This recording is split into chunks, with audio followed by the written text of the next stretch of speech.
Instagram will no longer be paying influencers for reels. So what's the biggest takeaway that entrepreneurs need to learn from this lesson going forward? You went over it last night. You need at least 7 streams, and you can depend on one.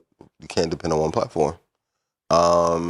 Anytime you attach yourself to like one media outlet and you're not omnipresent, as we're doing this live show, I love you guys so much. Yes, that is me typing in the comments. As he's on stage. Yeah, as he's on stage, right? You have to be everywhere. That's the same thing as like putting all of your money into one stock. You cannot just be in one place. Now, of course, Meta did that because they were trying to compete with TikTok. And now that it feels like the legislation may potentially ban it, it's like, we need to pay. You put up the content for free. We talked about the verification badge and everyone being able to pay for it. It does devalue it, but they need to find ways to generate revenue. If you guys can push through that, make the post go to every follower, you have people that will willingly pay for that. But it's an issue of like, you cannot attach yourself to one stream of income, one platform. It is the biggest mistake. One of the first things my dad taught me in business, one of anything is the worst number, unless it's someone that you love. Thank you for cleaning that. That was nice. That was a nice cleanup right there. One's too close to none. Big facts. You learn that in the basics. Yeah. But that's definitely something that Ryan Leslie was saying, where if you're on social media, you're renting your space on social media. You don't own it. Yep. So data collection is extremely important. Figuring out how to reach your audience in different verticals is extremely important. And not solely relying on any one thing for revenue is extremely important. I don't think anybody was making a bunch of money on Reels anyway. There was a couple people that's making like $30,000 a month, and if you don't have another skill set, that could have been a nice little got 30? Yeah, you got something.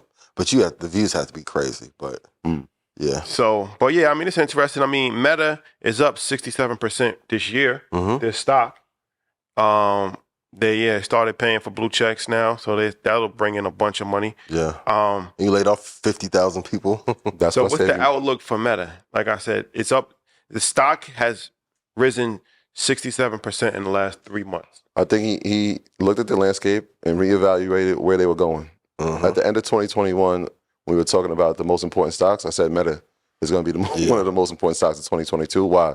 Because the focus was going to be on the metaverse. He's allocated $50 billion to it. 2022, they realized this is probably not going to be a great investment. Yeah. How can we make more money? Yeah. We were trying to compete with YouTube. I know they're paying creators. They tried that. They said, nah. Yeah. We need to have more revenue in. So what do? First thing, cut jobs. Yeah.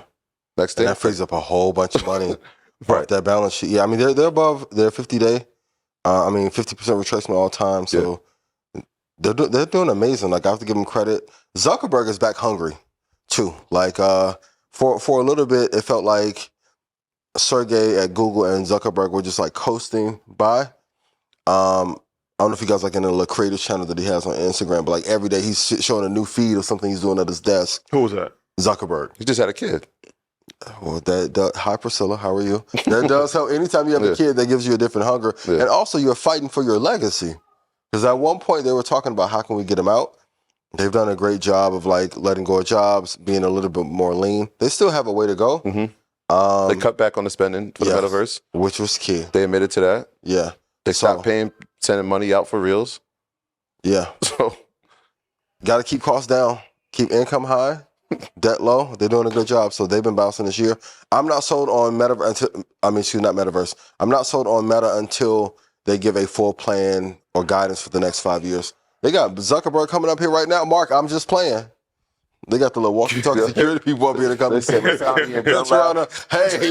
emergency meeting right now. We found him. We found him. He said our name again. To Menlo Park. We located him. He's in Toronto. He's been spotted. My God. He can't run out of here fast. So let's go get him right now. He's crossed the border. He has crossed the border. On his way to Russia. Somebody walking to stop this taping? I need to see what they're going to do with Instagram. And the crazy part is, even though I may like TikTok more, like Instagram's a more dominant asset. It's kind of like, remember when like LeBron lost the first time in Dallas and people's like, man, I wish he would just get in the paint and score 40. Instagram is like one of our best technological assets, but it's not being used correctly. Like the morning news should be displayed through Instagram. There's so many opportunities that they have that they're not using. But if they put out a plan, I'll be back positive.